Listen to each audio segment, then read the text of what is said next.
Welcome to another daily cinephile vlog. Yes, my Criterion Collection. And as many people do, it has become a whole genre on the internet to make fake Criterion covers. I often think about which films I wish were in the Criterion Collection. These are very selective, I suppose, and they have wonderful artwork. I mean, just it's an image from the film, if it's some kind of like production photo, the original poster even. Yeah, sometimes they get a little simple with them, but sometimes they do some completely unique things with them. But which movies would I want in the Criterion Collection that could have special artwork, the numbered spine, the exclusive special features, often featuring many interesting interviews and the write-ups that they do on the inserts. I actually got some more Criterions up there that just haven't been put away yet. But yeah, I guess, there's movies that definitely should be in the Criterion Collection, I guess, if you're thinking of, like, the absolute, like, great movies, some of the greatest movies of all time that are in Criterion Collection. I mean, there's plenty of movies that have won Best Picture that probably could be in there. There's already been some. I could imagine that something like Rocky or The Sound of Music could be in the Criterion Collection, Lawrence of Arabia as well.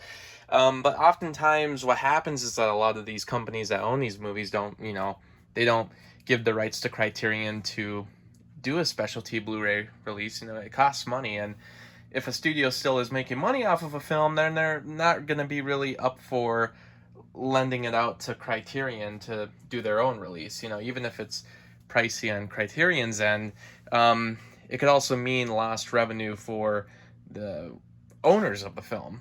That's why usually the films that are on the Criterion Collection are films that, they some of them are popular enough, but I don't know. I guess I just don't know all that goes on with the dealings of some of these movies, but a lot of these just oftentimes didn't have big enough of releases when they were first put out on Blu-ray. And there's some exceptions to this. I mean, they're like something like Breakfast Club, I'm actually shocked was part of the Criterion Collection because it already had a pretty good release from Universal. Same with Princess Bride. This seems like a popular enough film that to be on the Criterion Collection, I'm shocked that the studio, gave the rights to Criterion to release it. So it makes me almost wonder, like, what exactly is that deal that they make where, they release it, but yet the original owners of the film still release their own Blu-ray of it.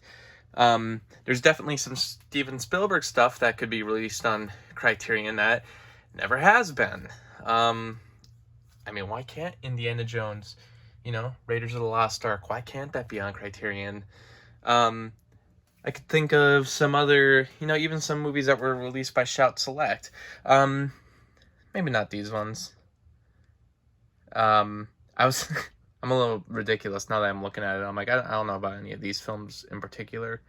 The only ones I was thinking was like maybe these Bruce Lee films, like Fists of Fury for sure. But now I realize they literally had a Criterion set of Bruce Lee, so never mind. Ignore that. The Shout Select, I'm starting to kind of figure out. These are kind of like the completely non-Criterion films. Movies that are great in their own way and have their own special fan base, but aren't, unique or at least not unique, but not as classic or popular or as groundbreaking or as important as some of the films that have been released on Criterion Collection. Now, there you go. I figured it out. I figured out what the I've talked about this set before, but I finally know what the Shout Select series is. It's movies that we like, have specialty fan base, cult fan bases, and would never appear on the Criterion Collection because why would they? We would all, I love Legally Blonde. I love that Shout Select released it. But I would be very confused if they released a Criterion Collection of it. There's some Alfred Hitchcock films that could be released on Criterion Collection, but you realize that a lot of the early films have been, some other ones as well, but all the ones owned by Universal have never been, and, there's a reason for that. It's because they're still making money off of Alfred Hitchcock. Same with Back to the Future. I mean, Back to the Future, I could see that being on the Criterion Collection, but it'll never happen. There's some Christopher Nolan films. One has been released because this is like his, it was almost released just because people knew who Christopher Nolan was, but no one really had access to his first movie, so Criterion did that. But yeah, as far as his other movies go, Inception, The Dark Knight, I could see that being on the Criterion Collection. It'll never happen because Warner Brothers is still making money off those movies. Same with like Jaws somewhere over here. Yeah, Jaws could be on Criterion Collection. Just looking over some other movies that I own. Sometimes I like to guess to see which popular movies will be on the Criterion Collection next. Every month there seems to be like a new one that was like, hey, this one was talked about a lot, and despite the fact that the studio, has really enjoyed the success of this movie, they are giving it out to Criterion Collection, kind of like Uncut Gems. Uncut Gems will be getting a Criterion release, even though it's been a pretty popular film. There's also sometimes where they release movies that, haven't had a good release on Blu-ray ever. Here's Bringing Up Baby. This is a movie that had like issues with the rights for quite a few years. I don't quite know the entire story, but basically it wasn't being released on Blu-ray. It was pretty tough for it to happen, but then one day Criterion finally announced it, so that was really great because it's a very good, entertaining movie, and certainly needed to be released by someone. So I guess it makes sense that Criterion finally does it. I should also mention that like Silence of the Lambs is another one where it's like it's pretty popular. I'm kind of shocked it was given to Criterion to release, but now it's also getting a Kino release. Yeah, so there's a Criterion release that's still in print. It's not out of print, and now there's a Kino release being done of it as well. So I don't know. They're going kind of rampant with all the different labels releasing movies multiple times, and well, I guess if you like the movie enough and there's enough differences in the special features, then why not? Roman Holiday. This was another one I really wanted to get on Blu-ray, and it finally got a Blu-ray release done by this new label, Paramount Presents, which, yeah, it's pretty cool. They're releasing a lot of movies that haven't been released on Blu-ray. It kind of tells me that Paramount still has some, trust in the Blu-ray format, especially with some of the fans who have just been begging for some of these movies to be released on Blu-ray. They recently released another 48 Hours, which the first one has had a Blu-ray release for years, but they re-released the original film. And I think there's a new transfer of it as well, because the original Blu-rays had a pretty old transfer with it, from what I understand. But another 48 Hours, a sequel, not a sequel that anybody really loves, but it just never was released on Blu-ray, and they finally released it. So I gotta give kudos to Paramount for doing that. But, Roman Holiday was a film where it was like, that was ripe for a Criterion release. Same with some Mel Brooks films. Definitely like Blazing Saddles or Young Frankenstein, I could see getting a Criterion release. But of course, these are owned by 20th Century Fox, and well, it's funny, they put 20th Century Fox and MGM, which they are the rights holders to all these films, but Blazing Saddles is in here, but they don't put Warner Brothers on the spine. But yeah, those movies are just too popular for those companies to ever, I don't know, give the Criterion. I'm not an expert on it. I don't quite know how that whole process works, but there's certainly some studios that just never really work with the Criterion Collection, and one of them is, of course, Disney.